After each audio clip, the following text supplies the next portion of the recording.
Betsy Abraham to discuss the ag district.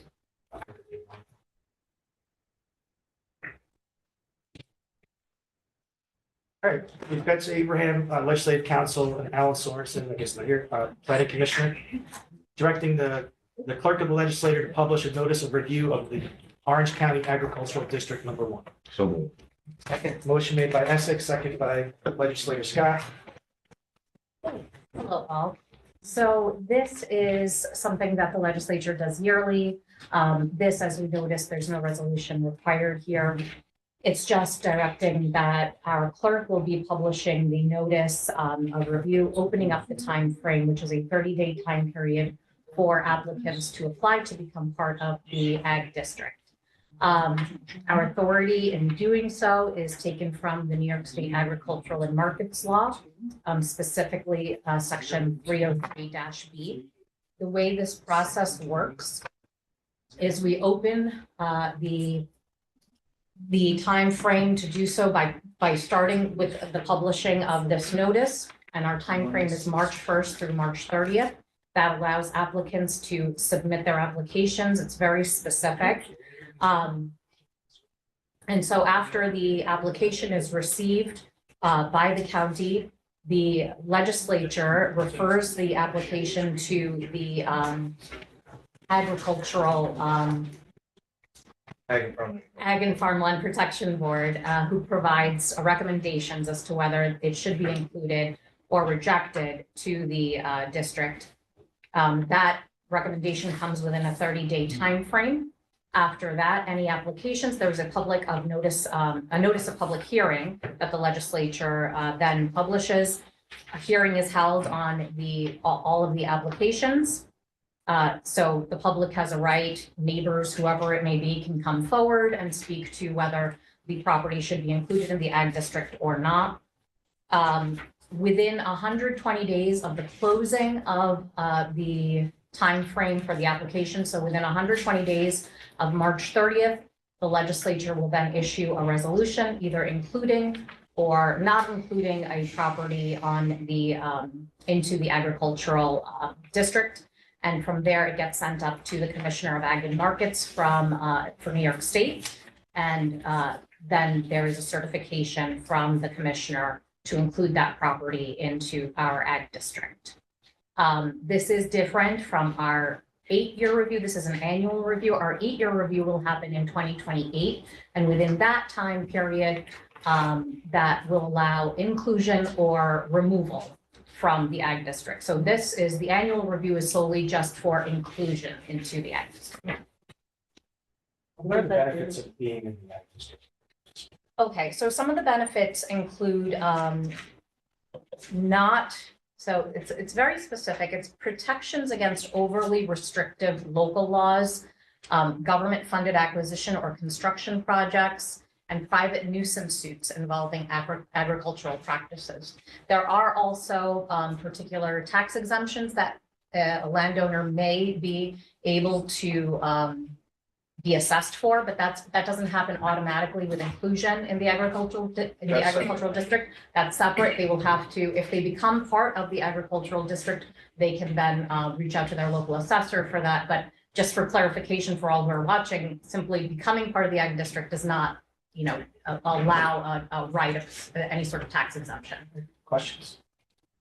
Legislator Scott? What was the date you said, like, I know this is for the inclusion, when the 8 year, what was the date? So our last 8-year review was in 2020, so the next one is in 2028. Thank you. Yes. And that is inclusive of being included or removed. Or removed. Correct. Okay, thank you. Any other questions? Thank you, Betsy. All right, next up, for an update from the IDA, Bill from his, how do you say your name? CEO of the Orange County Industrial Development. Started to do that too. Happens every. I have a bunch of handouts, so because of the meetings, I thought I was gonna have some time before, but if you don't mind, I just want to get them all out. Okay, that's fine.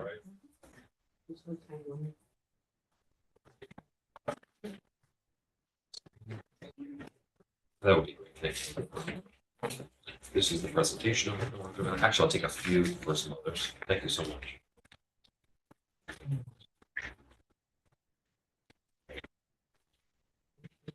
Speech. Yes. Perfect.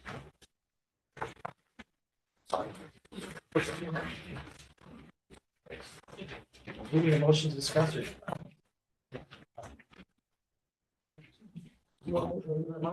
Yes, We need a motion? yes. Yes. Can I get a motion? Motion. Motion by legislator Essex, second by legislator Scott. Matt?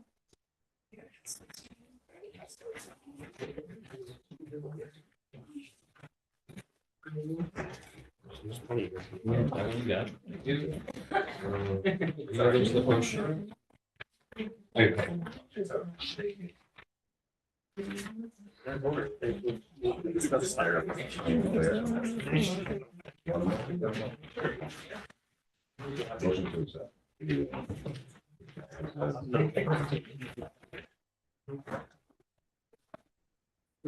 Presentation.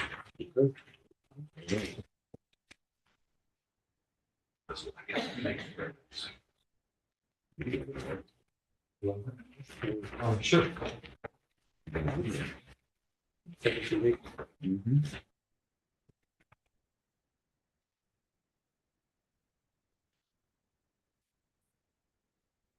Couple more.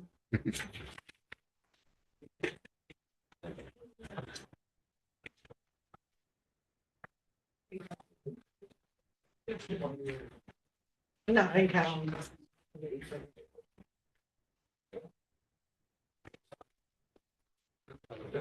Okay. It's just enough. Yeah. Yes.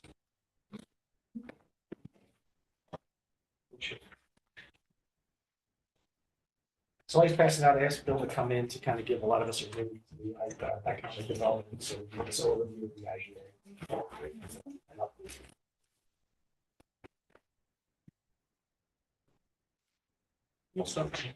We met last week or week before, so I learned a lot, so.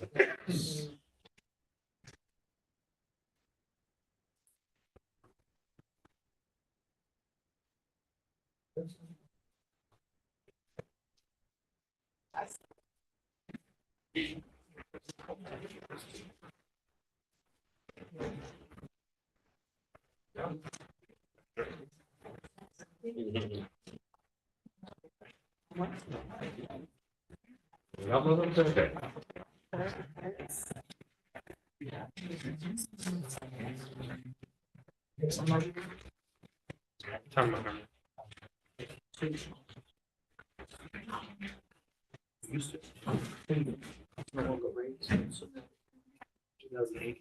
That's another one?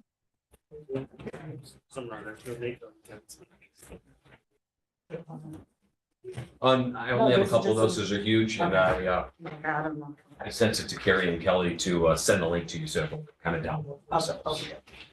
Yeah. Chairman? Share my screen. I'll make a video.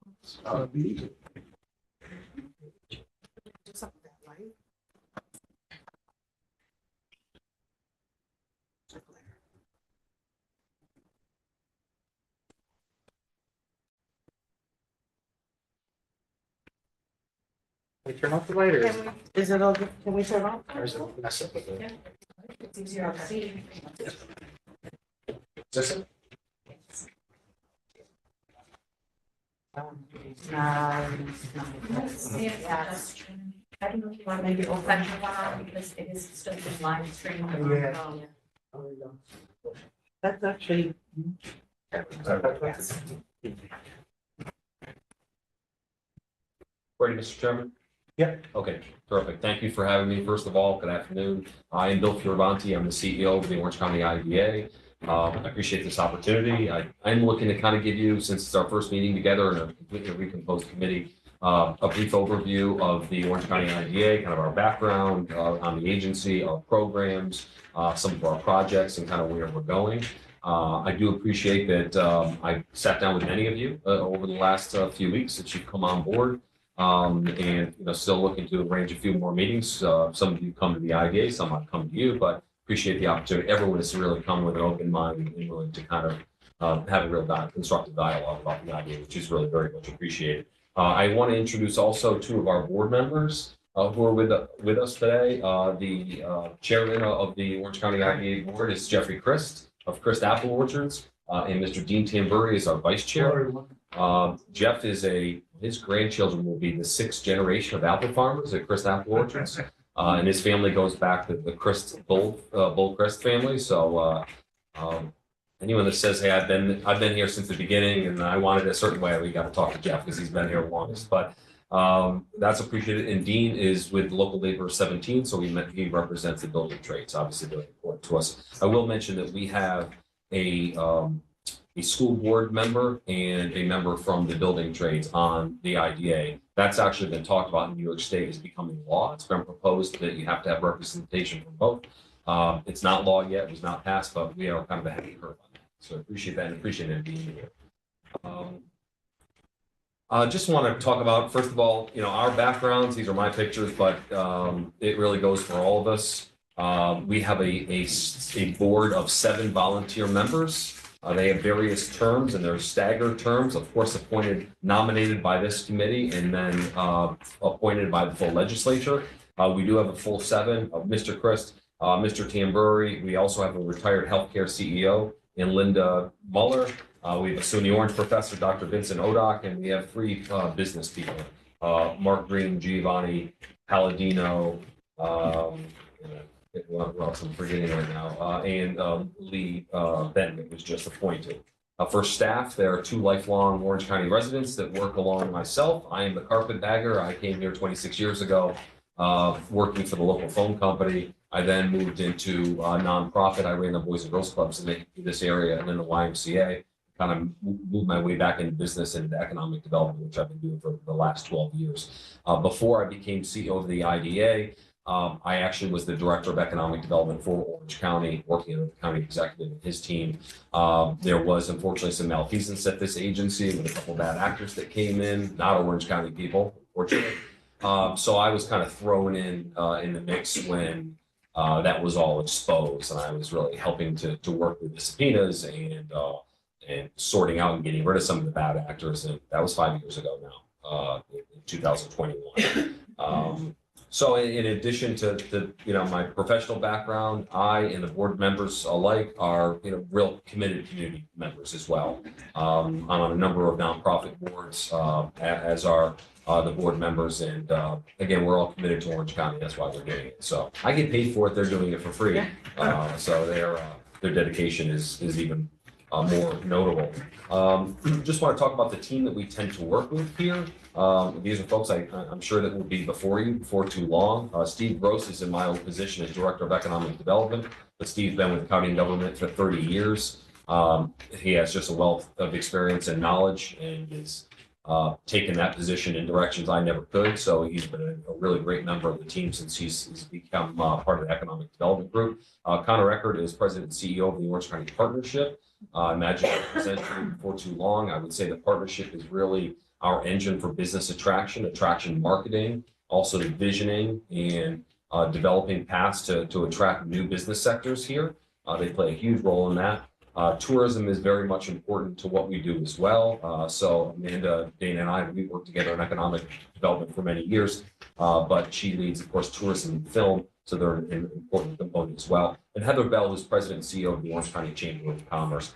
Not direct economic development work, though she does play a role, but certainly when we're transitioning companies that are Royal Wine being a good example about the finish. You can see it right from here, their production facility, and help them get involved in the local community and make sure that they're supported and supporting the community. So Quick question. Chamber's important. Sure. How often do you guys meet?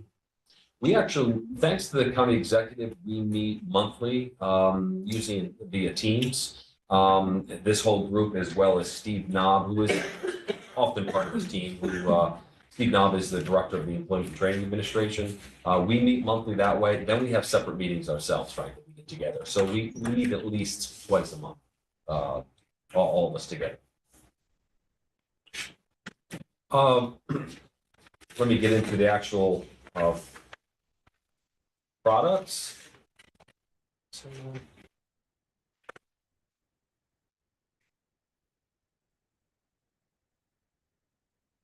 And see where I.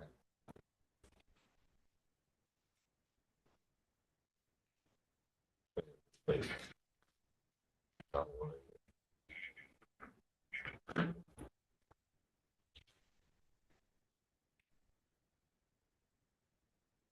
Oh, okay. My printer's a little off. That.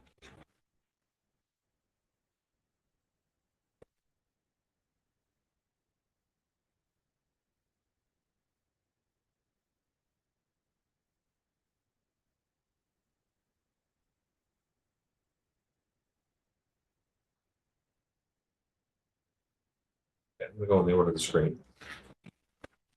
Apologies if they're consistent. So. There we go. I'm going to give a brief overview of the IDA products that we're able to offer, and it's very limited. I will say it's a really finite set of tools that the IDA has, and most IDAs around New York State have. But you'll be experts in just a second. First of all, what we're generally able to do is provide tax relief, just savings, never writing a check, nothing like that, but providing short-term tax relief for capital projects. So a company is spending capital dollars to build something, usually a facility where they'll have employers, whether employees, whether it's manufacturing, distribution, tourism, whatever it might be. And we can provide some tools that help with that capital project. The first is sales tax exemption. So let's use Royal Wine as an example. Again, just down the street, they're going to be manufacturing kosher wine, kosher grape juice, as well as kosher wines, and distributing other kosher products out of that facility. It was an enormous, multi-million-dollar project. The first incentive that we were able to offer is sales tax exemption. So it's in Orange County, there's 8.125% sales tax. We can exempt that and bring it down to nil for building materials, for furniture, fixtures, equipment, all of that related to that capital project. That sometimes is several $1 million in a large project like Royal Wine. The second product is the mortgage and reporting tax exemption. That is for any commercial mortgage in New York. There's a 1.05, I'm sorry, in Orange County specifically, it's a 1.05% mortgage reporting tax. And we can't eliminate that, but we can get that close to nil. There's a small percentage, 0.3, that does remain, but we can get it again as close to nil as possible. So mortgage reporting tax exemption, sales tax exemption, and then the last piece of the three-legged stool, as I often call it, is property tax abatement. Known commonly as a pilot, which is payment in lieu of taxes. So in lieu of a building being built, it's assessed by the local assessor. The tax rate is computed, and the taxes are determined for that parcel. Those rates can change every year. They can be reassessed. They can be grieved, as they often are by the applicant. Sometimes it's litigious. It's costly for the municipality and the school district. And then, especially with the schools, sometimes there's a grievance and they are awarded that grievance. And then in the case of a school district, they have to actually give a refund, and it can really screw up their budget. So a lot of times, in lieu of the way taxes are really assessed, a property tax abatement schedule is determined with the IDA, where there are set payments that are made every year in lieu of those standard taxes. So and I'm going to go through a full illustration of that, but it's essentially phasing in only new property taxes that will result from the capital project. So the taxes that are on that land or existing building never go down. They don't remain the same, but the taxes for the project under a pilot would start at that and would go up incrementally, usually in a straight line over whatever the term of the pilot is, 10 years, 15 years, in some cases longer. So that's the three-legged stool for what IDAs do. And then we have, like many IDAs around the state, we have a local development corp that is our sister agency. In this case, it's the Orange County Funding Corporation. And there are just a couple purposes for that. You have a little bit more flexibility because IDAs, again, it's very defined and confined what an IDA is able to do. A little more flexibility with the LEC, in this case, OCFC. We can issue tax exempt revenue bonds. Those can be for some manufacturing projects, but they are very often for public-facing projects. There's a requirement there. For example, higher education, healthcare, et cetera. I'll give a couple examples in a little bit.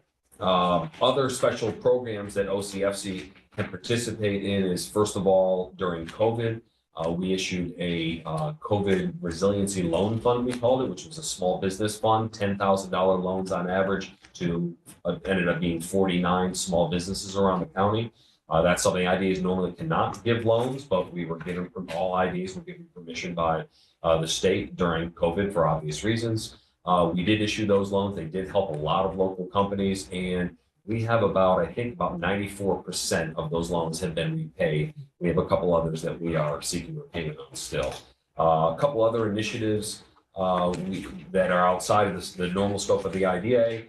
We actually have launched a shovel-ready initiative where we're trying to identify remaining developable properties around Orange County. They're all, of course, at various stages of readiness. And we're trying to identify them and then identify top sites that could be brought to a shovel-ready stage to host better future economic development projects. So, and the idea could play a role in that investment could be by extending water and sewer to a site that doesn't exist, helping to pay for a site to go through the entitlements process for shovel-ready approvals in advance of a project, especially if we're going for a new use for that site. That's something we're also considering.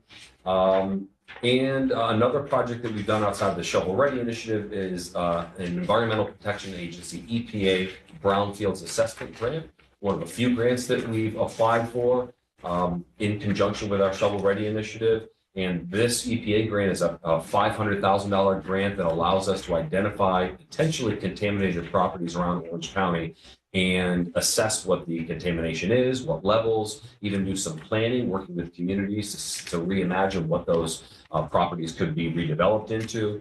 And it also puts us in a position to receive or qualify for additional funding that would actually remediate those properties. So that's a project that we're excited about.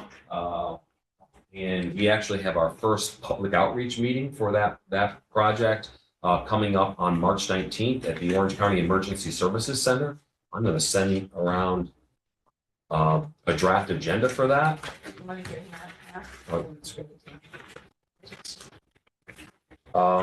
So that's an opportunity, March 19th, 4 p.m. at the Emergency Services Center. We'd love you all to come. We're inviting all legislators, local elected officials, and to come out and understand really what we're doing with that project. It's one of a series of public meetings we'll be having on this project, but this is really the overview, so we can tell you what we're doing, where we're doing it, and really what's further down the line when it comes to that.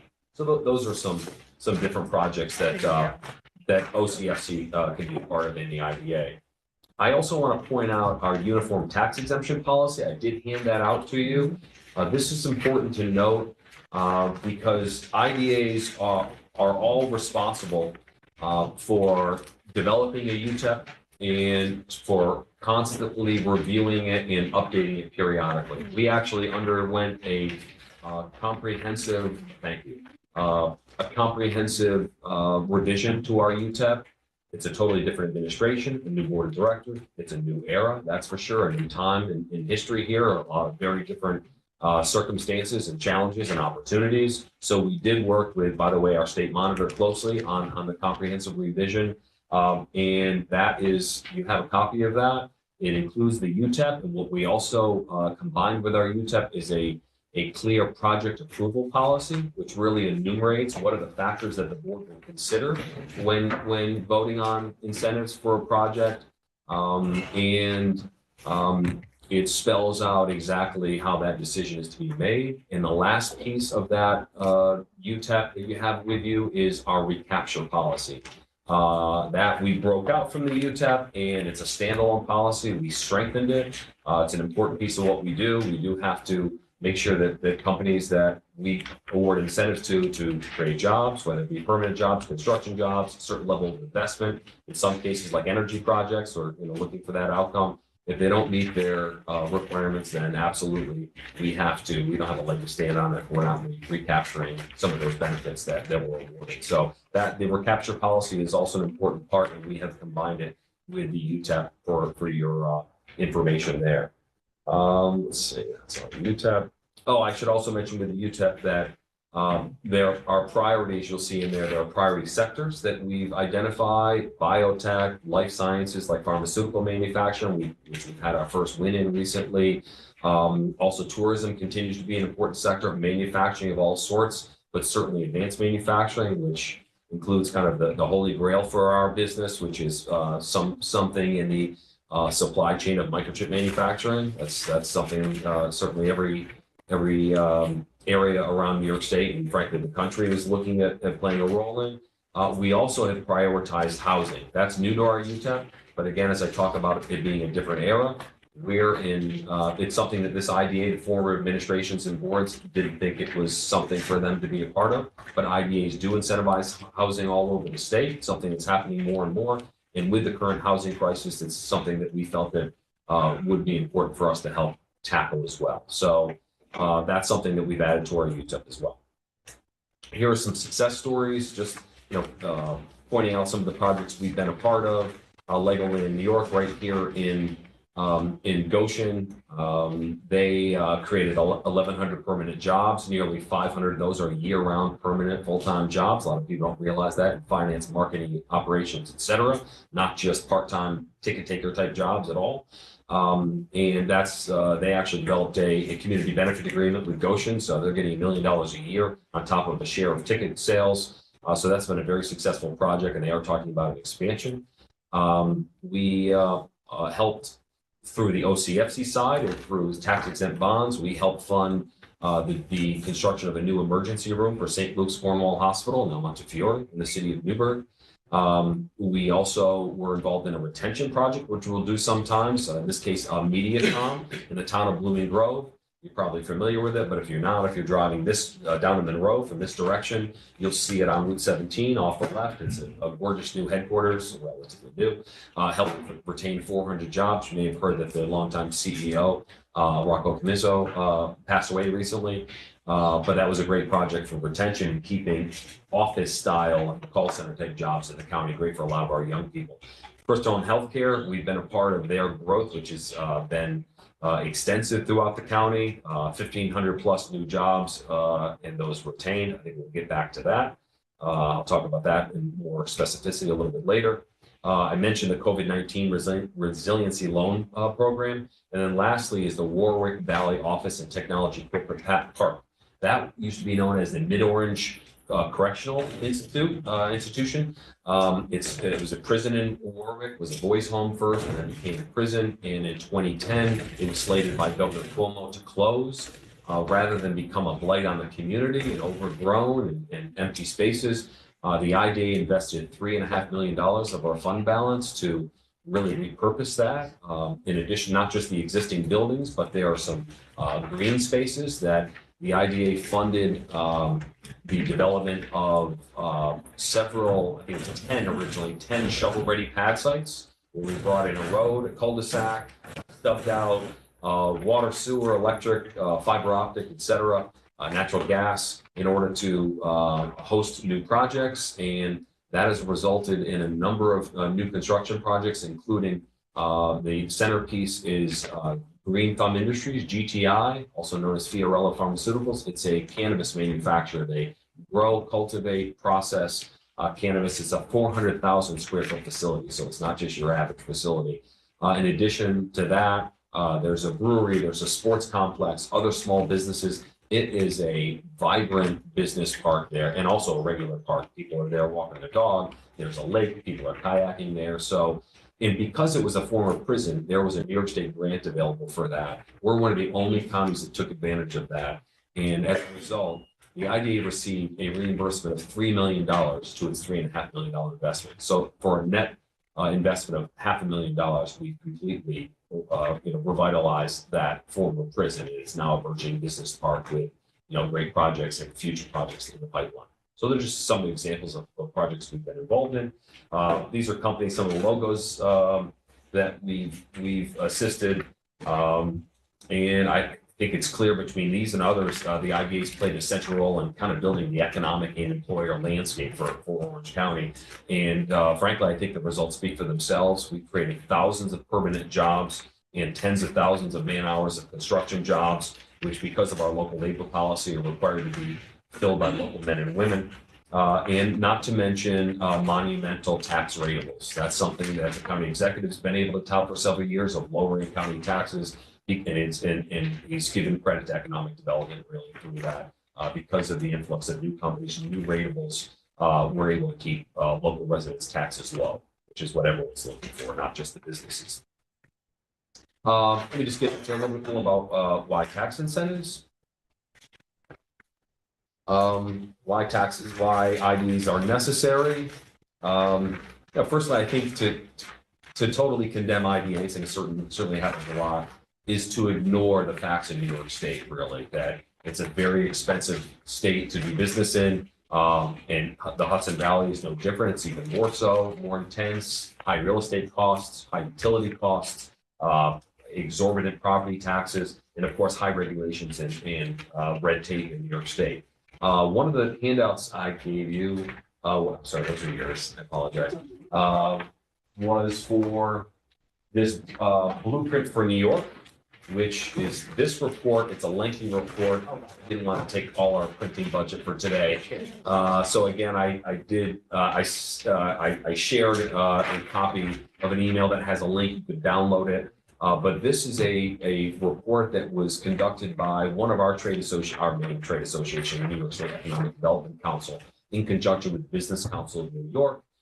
We were one of a number of organizations that made a small investment in this, but it's really outlines the challenges in New York State for businesses, especially what makes the environment so difficult. But it isn't just complaining. It's not just a laundry list of complaints. It has real fact-based concepts, ideas, plans that could be utilized by the state. So the audience for this certainly is state legislators and other officials and the governor. And we're seeing that she's already making a lot of those types of reforms for New York State, including what she's trying to do with SECRA reform to shorten this, narrow the gap in terms of the time that it takes and the red tape that businesses go through for local approval. So I'm not sure that she's claimed that this was her inspiration, but it's certainly that's the intention. So I provided at least a summary of what the findings are with that. So that was important. So, when we say why are IDAs necessary, the first bullet point is really always the cost of doing business in New York State and in the Hudson Valley, as I described.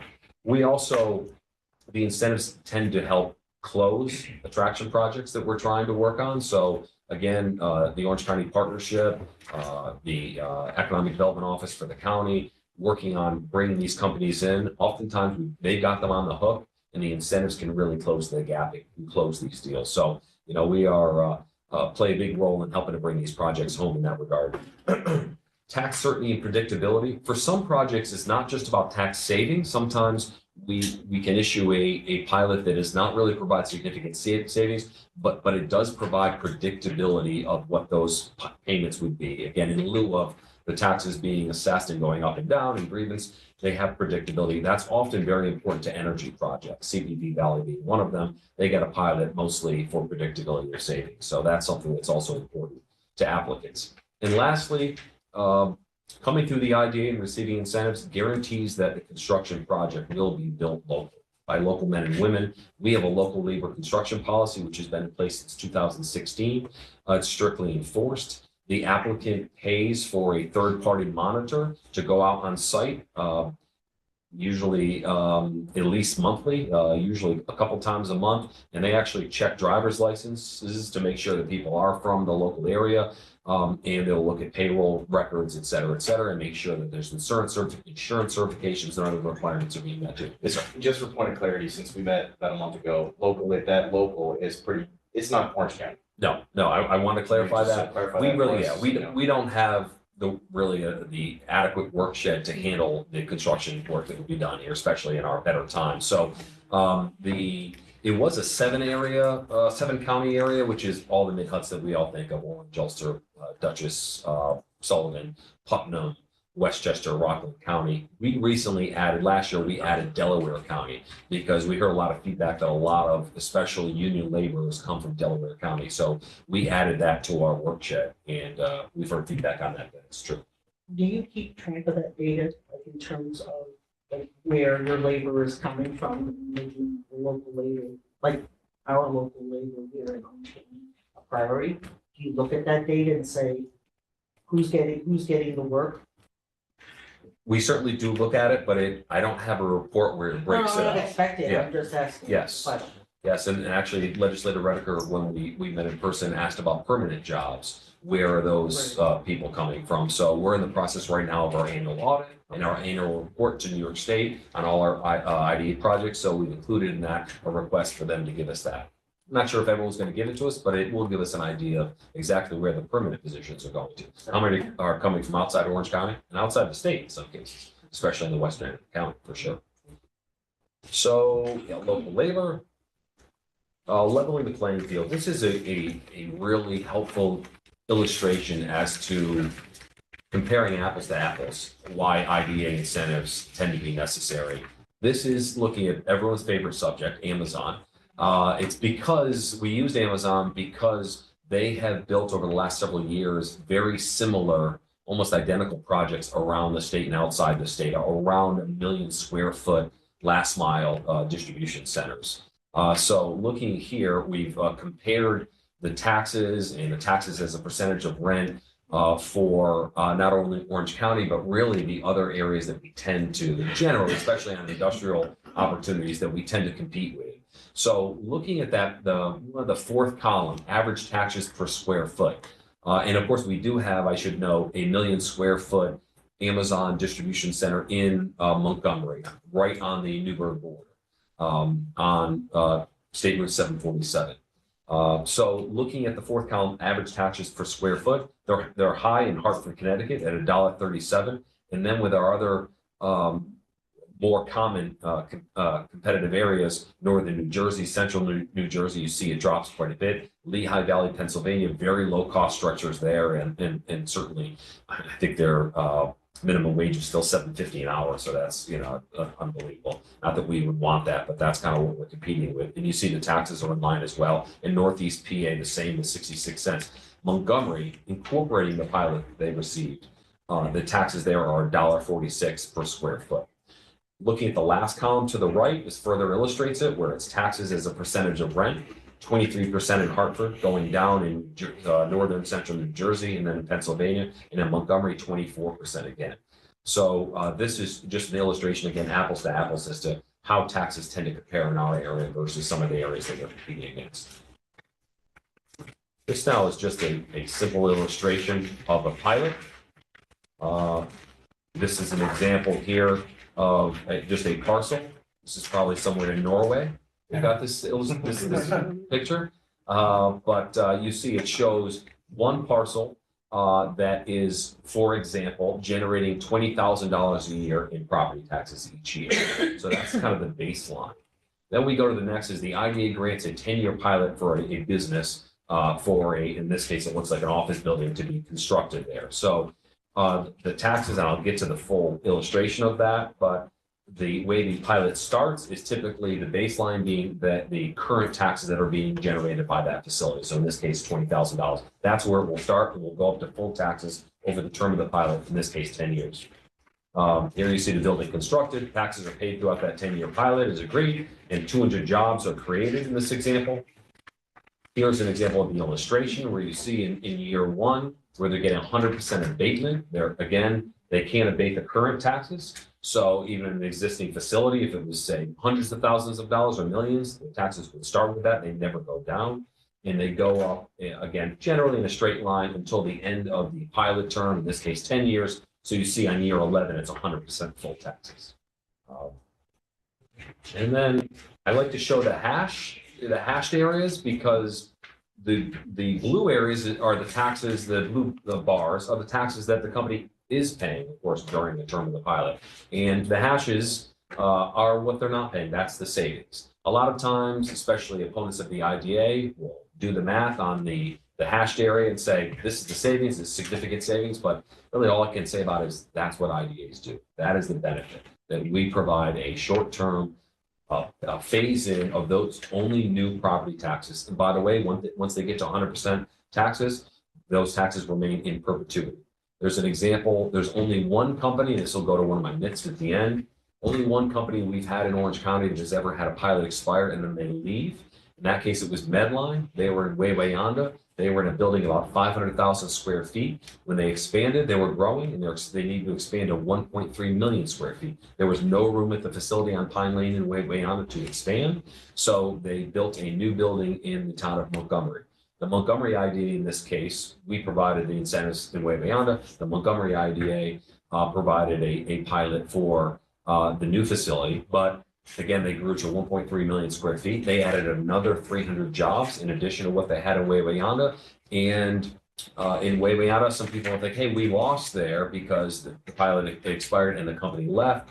But a new company came into that facility. And because the pilot was over, the taxes are full. They can never be abated again unless, and it can't be done at that site, unless there's another expansion and then an IDA chooses to abate or phase in those new taxes. So to be clear, once they're a full boat, they're full boat in perpetuity.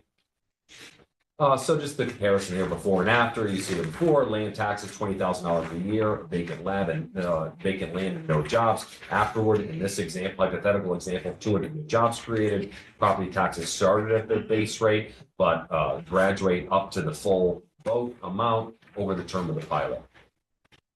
Another important note here is special districts. Often there are special districts, taxing districts for fire, ambulance, sometimes police, sometimes library. You'll see those. The special district taxes can never be abated. So they are excluded, they're carved out. They must be paid in full by the applicant, by the company from year one. So a lot of times there's the argument, I heard it a lot with Legoland, there's going to be more ambulance, more fire calls. They're not going to be paying full taxes in the first few years. We're losing out. That's not the case with special districts. So they have to pay those in full from year one. This is just a quick case study, and I will admit that these totals are out of date, but it's even more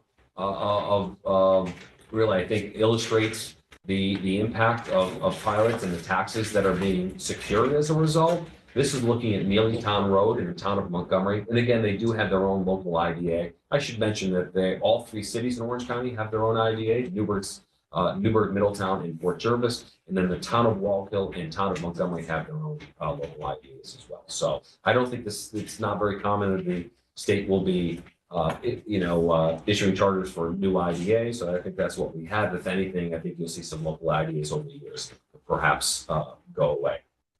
Depending upon the municipality. I know there's talk in some of them. But this is Neelytown Road. If you're not familiar with it, to me, it's a great example of proper planning for commercial development. Neelytown Road is just off 84 on the outskirts of the town of Montgomery, very much separated from all the residential areas, from the downtown villages, et cetera.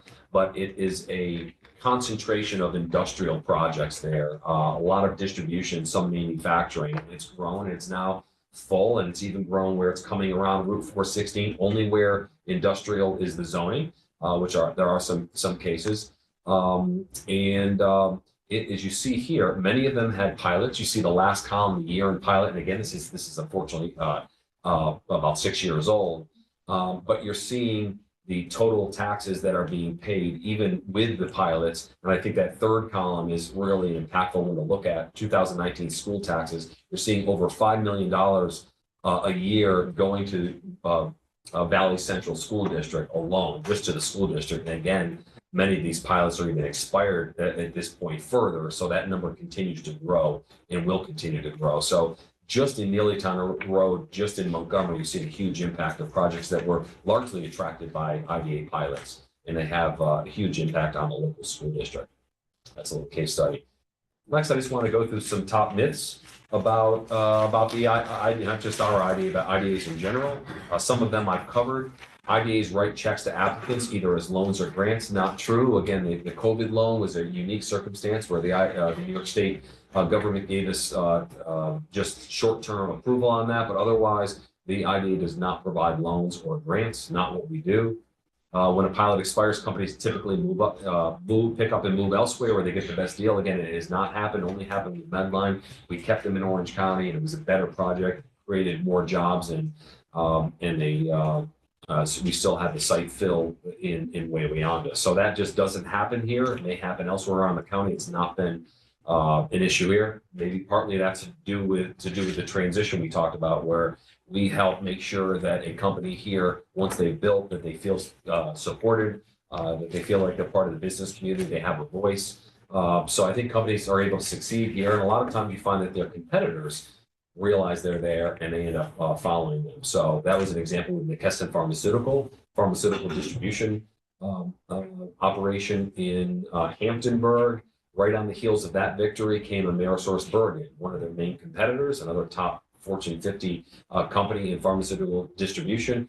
Because they saw that their competitor could thrive here, they came as well. So we do find that that's more so the case.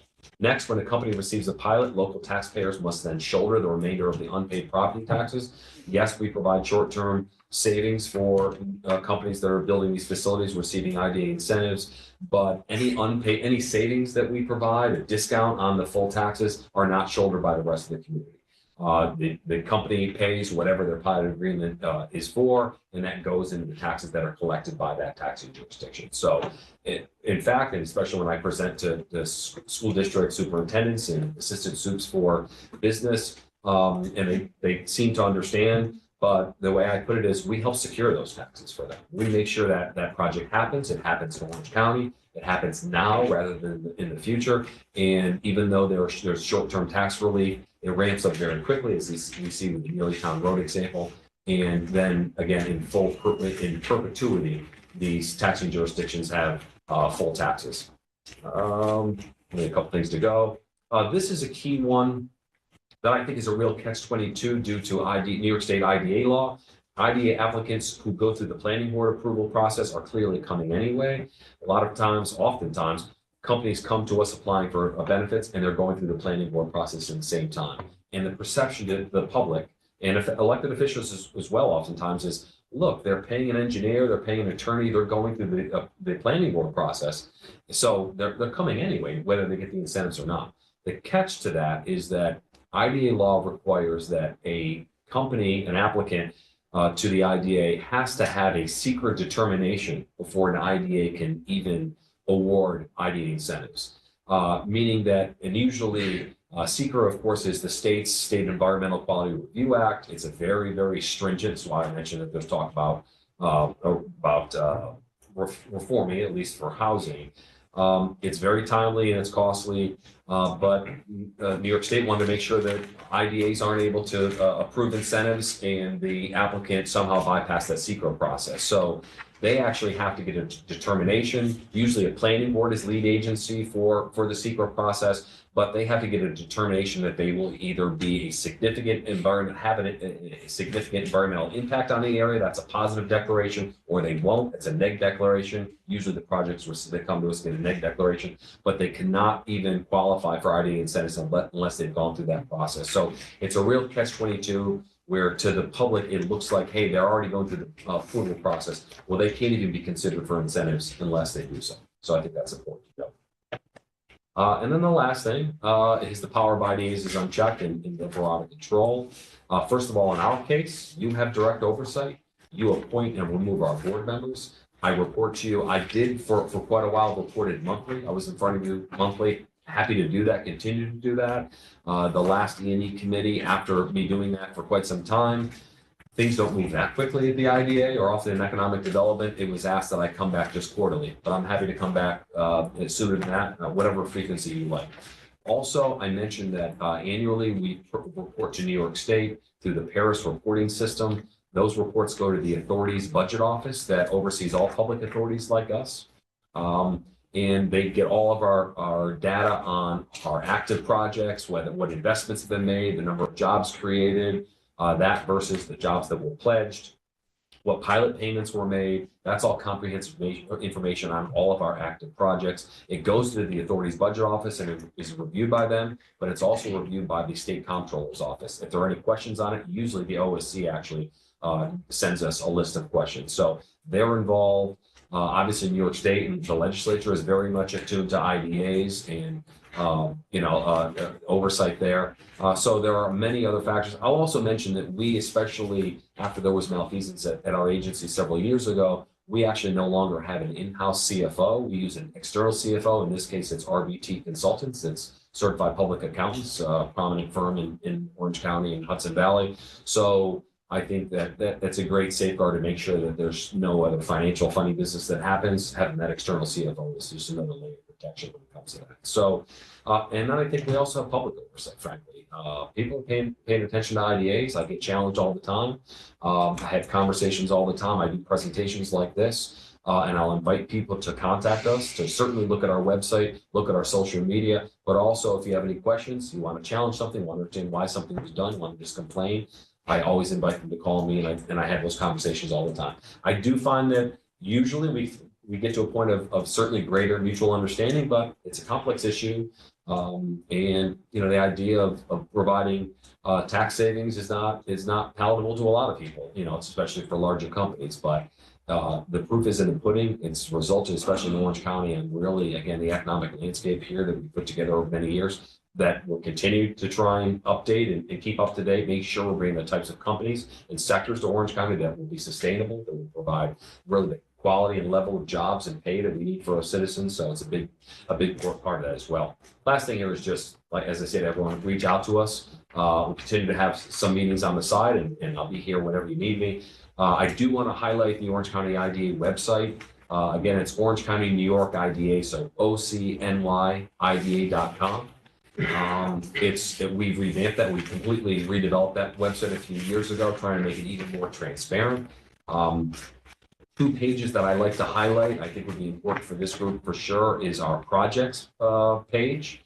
You go to the very easy to navigate. You go to the projects page, and we have small visual cards for every project that not just we've approved incentives for, but just projects we've even considered. Some that they abandoned their application or didn't receive the application or didn't receive the benefits. Every project going back several years, I think about 15 years, is on that website. You can look at it. You can see that every document related to that project, their application, all resolutions passed by the IDA, our cost benefit analysis, any pilot schedule that was developed, which, by the way, typically are developed by the county's real property department, Paul Wiley and his staff on that typically. So they develop the actual pilot schedules for us. All that information is on there. If there's something you don't see, or again, something in between the lines you want to know, reach out to me to make sure that you have that document, or we can explain it, whatever it might be. And the other important page is our meetings page. I think that's important, especially for all of you. If you want to view a meeting and live stream, want to come to a meeting, see our schedule, you can look at meetings in advance. You can look at every document that's related to that meeting, our agenda, the board packet, everything the board gets is available to the public at all times. That's on there, and you can even look at past meetings, look at those documents related to past meetings and past decisions, and you can click right in that meeting card. You can click on the live stream video and be able to watch that. So that's a great resource. We also are engaged in social media, so you can find us in some of these channels you see as well. So that's mostly what I want to share. And ready I have for a any few questions. questions, and I'll open the floor up. Can you explain to everybody how you're funded? Yes, that's a great question. We actually are 100% funded by fees that we charge applicants that apply for our benefits. We get no county funding, state funding, federal funding. It's all through fees that are charged to the applicants, and that's been the case for forever. And but we've had a lot of activity, a lot of growth in Orange County. We've been at the heart of it long before me. So the IDA does have a fund balance, probably at this point around $9 million. Mostly that we're looking to use for shovel ready to invest in that, but it's also funds we need for the lean years to be able to sustain ourselves. But yeah, all the funding comes from applicant fees. Then I'd like to point out, I know years ago there was not a legal labor component. Legislators True. previously they thought it would make us uncompetitive, so I'm glad that has been incorporated and Yep. supported. I believe it was 2016 that was first adopted. And then, just to point out too, that, getting all these jobs, we need housing, so I'm glad that we're taking housing into consideration because people need places to live. And then, Not everyone supports that. I will say the idea of being involved in that. So, but again, when we went through our UTEP and we added that, it was something we were very vocal about. With E&E, it was a really collaborative process, and there was a lot of support. We think it's important, so we hope that there's continued support on that issue. and then has there been projects you've denied? There have been over the years, but I will tell you what I often respond to with that question is we try and do a good job of qualifying those projects. And the UTEP is an important piece to that. Again, the UTEP makes sure that like other types of volunteer boards, planning boards and such, we cannot be arbitrary nor capricious about our decision making. It has to be consistent. We can't do one for one and not for another. It has to be consistent. So the UTEP really allows us to do that. And that's an important piece to make sure that when someone's applying, that it does fit with that UTEP. I will review all of that. And a lot of times we're not looking to waste the board's time or an applicant's time or money. So if it's something that doesn't seem to fit the UTEP or for whatever reason doesn't seem likely that it would be entertained by the board, I'll let the applicant know that. So I think we avoid a lot of that by qualifying a lot of projects properly. I'm gonna open up the floor. Any questions? Chairman, can I just jump on your question there? Sorry to interrupt, but the question that I had asked Phil when we met a month ago was to get a report on the jobs that exist, the full-time jobs, where these people live. Are they here in Orange County? You mentioned it before, but I think that's really important to know. These are not just people coming off 84 from Pike County, Pennsylvania or someplace, but they're here. I think that's really important. So as we get down closer to this data, when do you think we might have that? Probably in the next month or so. I'd say it's gonna take me a little while because I know it's gonna require a lot of follow-up calls. I've already gotten pushback and questions, and is this required, this, that, and the other. I'm clear that it's not a requirement of their IDA agreement, but that it's important for the IDA to really for us to best practice for us to understand, where we are and where we're going. Thank you. Sure. Legislator Ramos, Leader Ramos? Hi, Bill. I have a couple of questions. So I'll just start with saying that, IDAs are very nuanced. It's taken me a few years to really understand. I certainly have, as you are well aware, been in opposition to certain projects throughout the years and supported others. And I have seen through the city of Newburgh IDA the value of having IDAs involved in housing projects. We've seen multiple housing developments come to fruition through IDA incentives in the city of Newburgh. So I look forward to seeing how the county IDA can really, help bring some of that to fruition because like Legislator Rediker stated, that's something that I always think of, right? Like when we're talking about all these creation of jobs, a lot around warehouses, like where are these people actually coming from? Because if they're not from our county or local, they're driving in and out, they're not actually contributing to our local economy. So that's a big thing that I always come back to, but I have a couple of questions. Sure. So, understood, and I think this is like such a sticking point when it comes to any argument around IDAs. The sheer fact is that IDAs and the role of IDAs are really about job creation and viability of projects, being able to get projects over the finish line, whether it's commercial, residential, et cetera. So question, just so that everyone understands and is on the same page, how do you determine that public benefits outweigh any incentives, tax payments that, IDAs are giving to any given company? And, I've had this conversation with you before about like, Amazon comes to mind, corporate greed versus actual need. So what steps does the IDA take to really do a needs assessment, right? And I know there's like a literal form that is like a state form that's required. But what kind of measures does the IDA have in place to really, again, determine that public benefits outweigh tax incentives? And more specifically, how is the Orange County IDA pushing community benefits and community benefit agreements? I think that's really important, which leads me to my second question, because I think it's all interconnected, is clawbacks. I think it's equally as important to hold different businesses and corporations that get incentives accountable who don't meet those agreements that they have stated, whether it's through the number of jobs they're creating or literally paying the pilot that they agree on. So twofold. So again, how do you assess, right, that a project really requires that incentives, and how do you really determine that the public benefits outweigh any incentives? And then where is the Orange County IDA on clawbacks? If that's not something that exists, it's something that I would love to hear thoughts on and how that could be incorporated, because I think that while there are many cases of different companies that have gotten different incentives and have paid their pilots, done the job creation. There may be others that haven't or haven't done so as they have stated. So those are my questions, and I think it would just be helpful for everyone in the room who, because like I said, I know it's taken me a while to understand the nuance.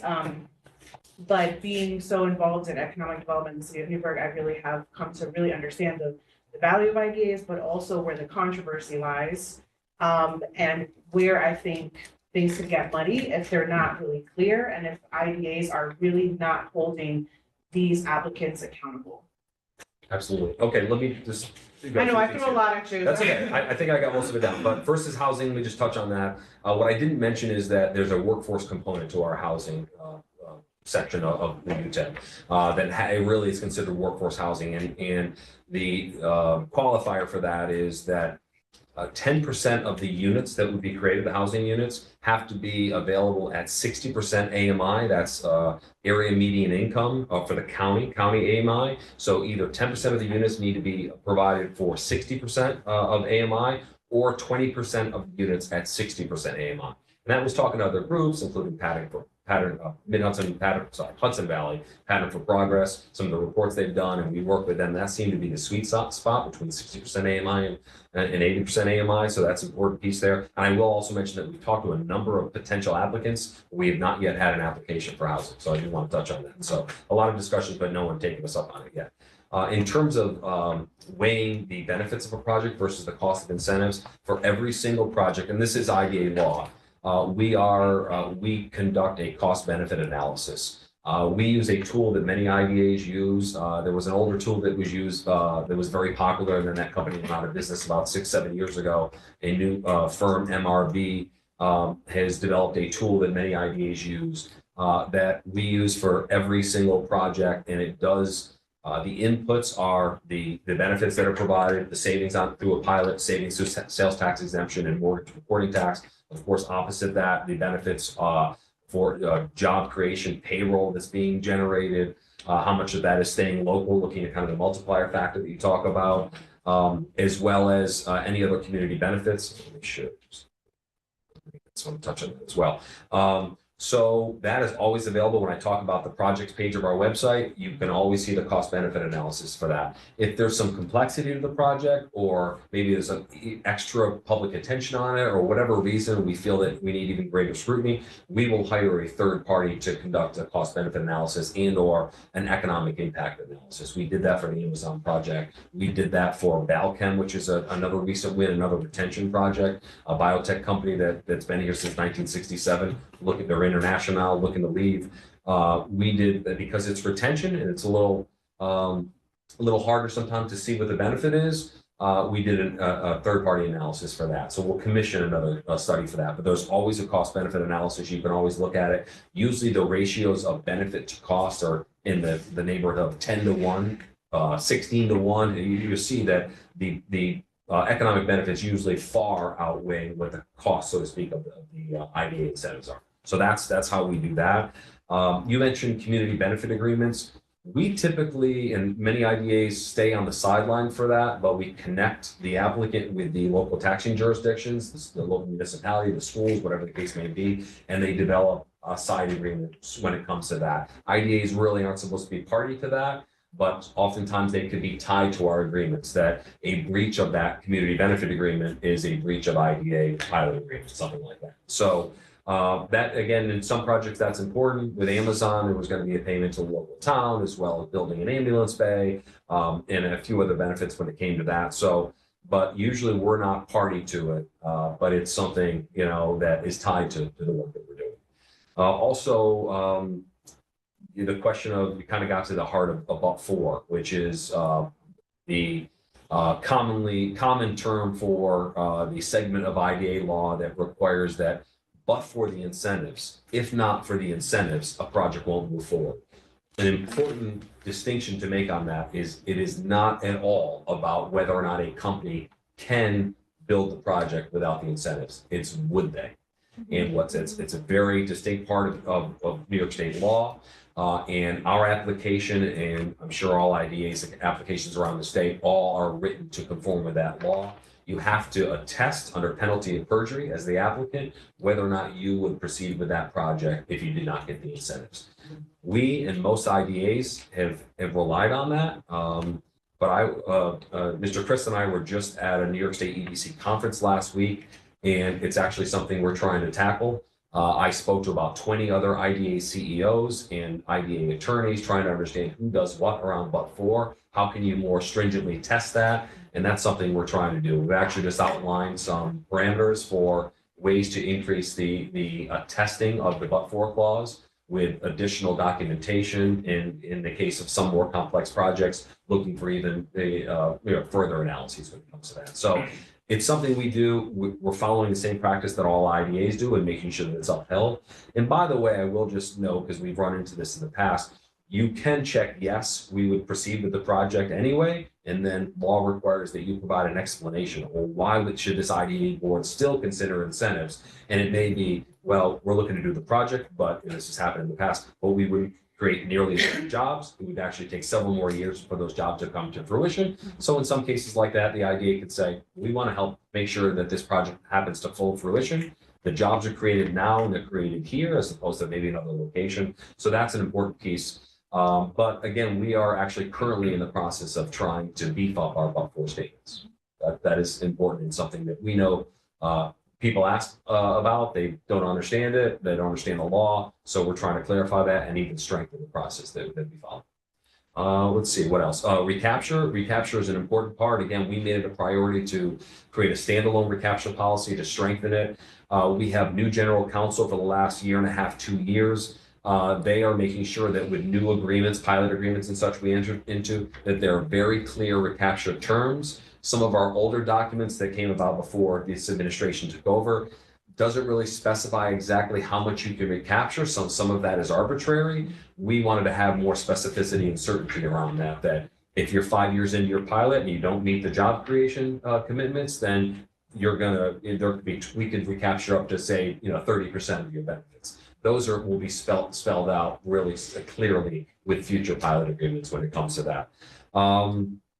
When it comes to our performance on that, there was something that was in the news several months ago about a report through our monitor of projects that, as of last year's Paris reporting, were not meeting their commitments. We did actually do a 10-year look back of those projects to see not just the Paris report is a snapshot in time. Where are they right now? And it's also, where are you in that month?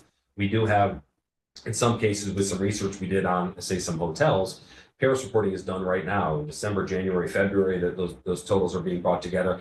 And the seasonality really affects some of those projects, especially hotels where they're going to have the lowest reporting during that period. But I'm going to hand this out as well.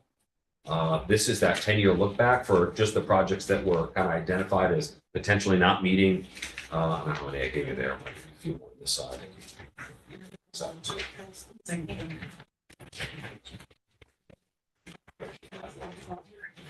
Okay.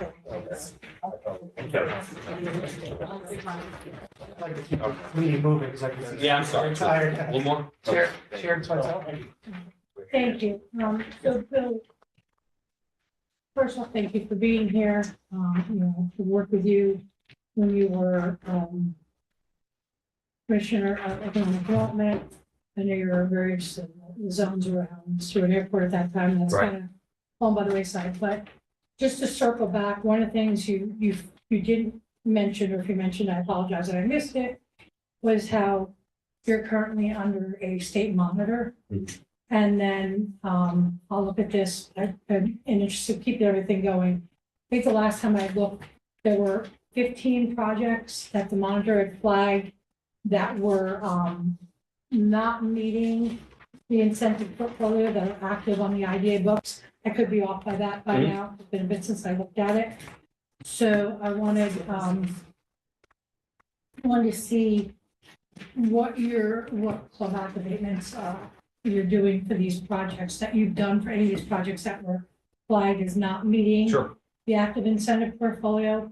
And then I want a detailed, so maybe you can do that in a formal email to me on what, a walkthrough on what you did on the but-fors for the Amazon project in detail. And also, Amazon, relatively new project. You said you've looked at the clawbacks and the abatements, what clawbacks and abatements you put in place for this pilot program. I mean, it's a multi-billion dollar. For Amazon? For Amazon, right. Sure. It's a multi-billion dollar corporation that I'd like to know how it's affecting the school district, municipality, and the county directly with this pilot program.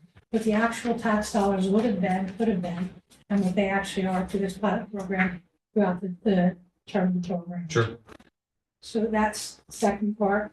And then what concrete evidence did the applicant provide to support the buffers for the claim?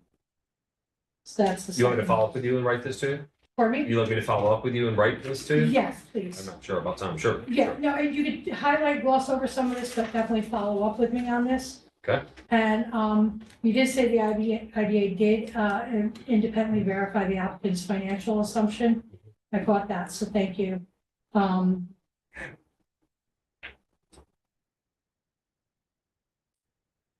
So the cost of the school district, what costs to the school district especially, our school districts are struggling and so are local municipalities, so I want to see what the cost benefit is. If you Sure. could just gloss over some of that here and then I'll Sure. put a detailed email. Yeah, just to touch on Amazon, again, it's not about can they do it, of course, can they pay their taxes? We know they can, for sure. It's tough for a lot of us to swallow having to give any sort of incentive to a company like that, but it's about the project that we want.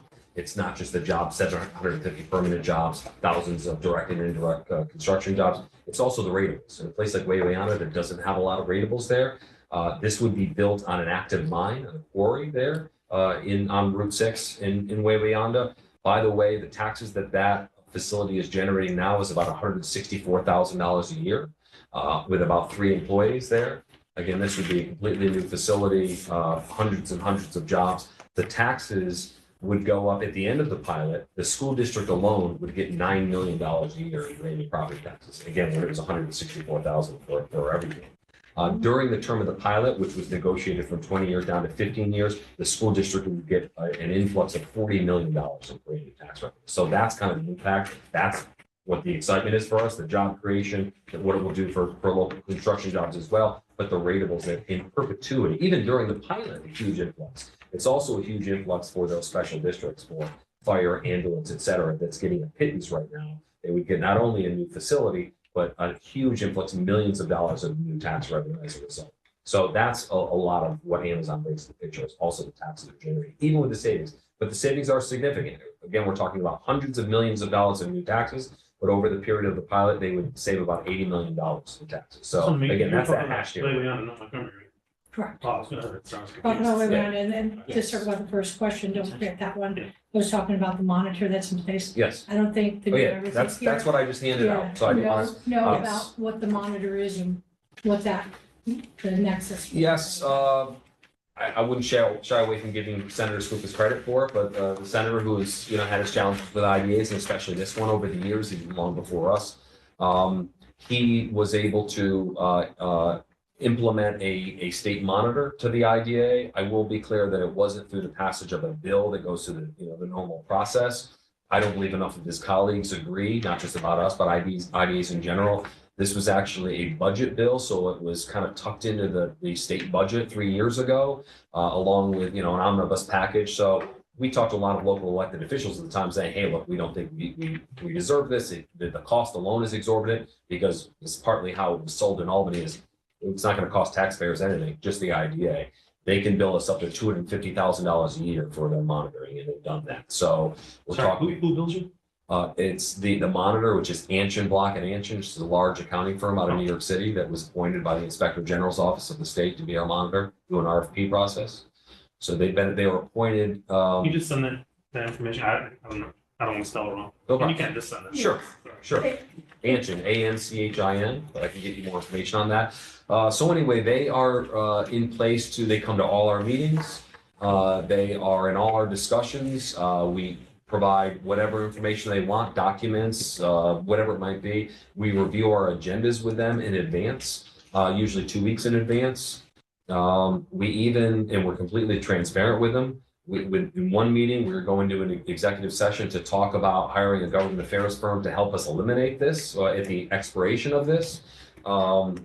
And we told him in advance that we're going to executive session to talk about this with you. So we're completely transparent with them. We've had a pretty collaborative relationship until the Amazon project, where they ultimately vetoed incentives but didn't provide a reason, never questioned anything or objected to anything through the entire process until after they were approved. And the day after, Senator Skoufis called for the monitor to veto it.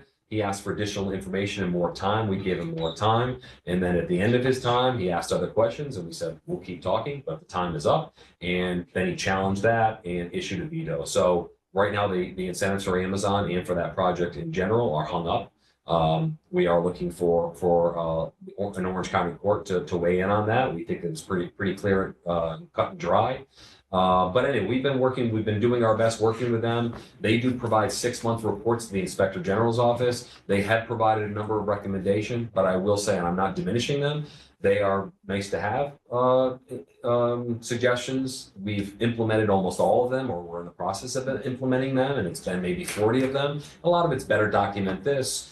Use a tracker we've put together to help track even job counts, things like that. And a number of them have been useful. And we've been completely committed to putting into play whatever they suggest. And the monitors will tell you that themselves. Their reports say that we've been committed to self-improvement, completely collaborative, completely responsive. Again, the first kerfuffle we have really was with the Amazon project. So it expires, the monitor expires in May of this year. And the senator is looking to have it reauthorized and even more onerous requirements that play into our OCFC side of the House. And ultimately, basically what it says is that the IDA board can't vote on anything without prior approval of the monitor. And we don't think that we've done anything to deserve that. This IDA, even under the bad actors, frankly, did everything right with the IDA. What they were doing was siphoning money out through our business accelerator, which was something we were funding to help small businesses, but they were actually working to frankly appease the senator on changing policy and stuff. So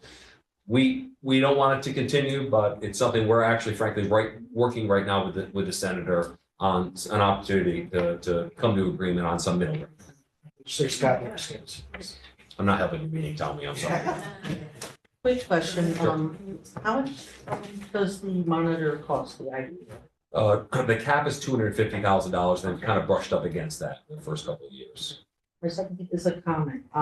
Must have been after our meeting, I also met with Real Property. Mhm. And one of the suggestions is when you're calculating your pilots, you really should meet with Real Property because the equalization rates change. So I know sometimes there's disagreement in terms of numbers and what these, what the reduction in property taxes and things are. I think it would be really prudent to continue that relationship with them. Sure, we love that So I'm department. glad, no, They're great to you work said with. it, so I was happy to hear that you're actually moving for it. Great. I think that would be a good.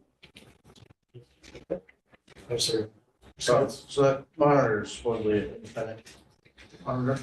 That was the idea, and that's the only thing we are looking forward to is, hey, this is gonna be someone that's gonna make sure, they're gonna be closely looking at everything, make sure we're doing everything right. I thought it was gonna be validation, frankly. And that's, we didn't want to pay the expense, but we were hoping for it to validate what we're doing. So as an independent monitor, how can they veto a project at the direction of a state senator without giving any other justification?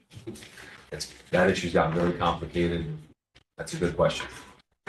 The only time the monitor, I will say during Amazon, the only time the monitor asked any questions at all, he called me and said, Senator Skoufis called me and wanted to see the pilot schedules that are being developed. Can you send them to me? And I did. It was the only question I ever got. So I know they've had communication, which is okay. Senators often said he has a direct line to the monitor. You all can, if you want. I'll give you his number. We can absolutely speak to him. Everyone does. And he's spoken to members of the public at our meetings. So that's not a secret relationship. You can ask him anything. So he's billing for all these calls? Absolutely. We all pull him. All right. Maybe we should invite him. Okay, so, We are more closely scrutinizing their bills right now because they are exorbitant. They're gonna hit that cap. I'd also give a question. They Let's give it to gentleman Sorry. to follow up. Is there any other questions? I just have one question, and I'll make it really quick. And if you don't think it's a time sensitive thing, like, we can all be. Sure. I'm here as long as you'll have me. So first of all, thank you for Bill for coming in and explaining everything the idea does. Outside of this, like, is there a specific process that the IDA utilizes to track what businesses are not meeting, I guess, what businesses are meeting the targets for employment or job creation? So that's something that I'm curious about. Absolutely. It really goes down to the Paris reporting. So we review our Paris report, the entire board does, I do, our staff does. And that's your chance to see, all right, where are they compared to what their goals were?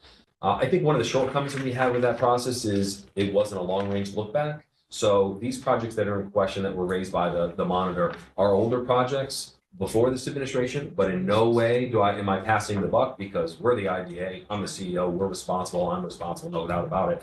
But we weren't looking at, what were the results over, say, a long period of time, the whole life of the pilot, and that's what we need to be doing more. We developed something like this and actually working with the monitor, we have a new tracker that we're using. So we're identifying things that even, stick out over several years. That's not just what it looks like the snapshot of last year. And that's what this, and I'll just touch on this report very, very quickly. What this shows is we reached out to every employer that was on the list, understanding exactly what are your real numbers. In some cases, they misreported, or in some cases, we or some member of the staff over the years miskeyed some of the information. But what this does show is that, again, with the look back, going back to 2014 in this case, is that most of the projects hit their target at some point during their career, maybe during their timeline. It's oftentimes several years, but they do fluctuate from year to year. Really, you see what these numbers are. If they're green, they hit them. If they're black, they're within at least 10%. The bottom line of our analysis of this is going into 2025, the IDA had 39 active projects, meaning they were receiving some sort of benefit, an ongoing pilot or first year of sales tax, something like that. 36 of the 39 projects either hit their goal or came within 10% of that goal. 3 of them did not. 2 Crystal Run healthcare projects, and by the way, they had a number of other projects, as I mentioned early on, where they hit their goals and they created hundreds of jobs, and not to mention what they've done for the health, care network here. But 2 of their projects did not. One of them is most egregious, which is their Monroe facility. We did find through this analysis and looking at further documents from that project that they first pledged 452 new jobs. And then when the documents where the pilot agreement was finalized, it was actually 220 jobs. So that number was reduced. I will say the CEO said to me himself, he said, I don't know where that 450 job count came from. That's far greater than our busiest facility at the busiest time. We do see that, again, long before us, that number was brought down before the agreement was made. But they had an ongoing pilot. Our board terminated that pilot early last month or 2 months ago. That was something immediate action we could take. But our governance committee is coming back in April and going to examine possible other recapture of benefits for that. And their administrative building project in town of Wallkill, which was close to their numbers but didn't hit it as well. So that's under further scrutiny from the IDA. The third one is Glen Arden or Elan. That's been a real mess of a project in Goshen. And they are behind on pilot payments to many taxing jurisdictions, the village, the town, and the schools. They notified us right away and we engaged with them immediately. The kind of silver lining or the potential outcome of that project is there's a pending sale to a firm out of Westchester. And we told them very clearly, they need our approval for finalizing the sale and the benefits and such. Our number one priority is making sure that those other taxing jurisdictions are made whole. And that's what their negotiations are. So we're waiting for that sale. I actually just checked out on it yesterday. It's still a little bit longer, but we're waiting to see what happens and if they're going to make good on all those. Otherwise, our board will certainly talk about recapture for that. Those are the only 3 projects out of the 36 that did not come at least within 10% of their goal after this 10-year look back. Thanks. Sorry, that's your question. No, that was a good Thank you. answer. All right, thanks, Bill, for coming in. And I appreciate your board members that are here too. Thank you. You learned a lot. Good being here. Thank you for having us. Can anybody make a motion to adjourn?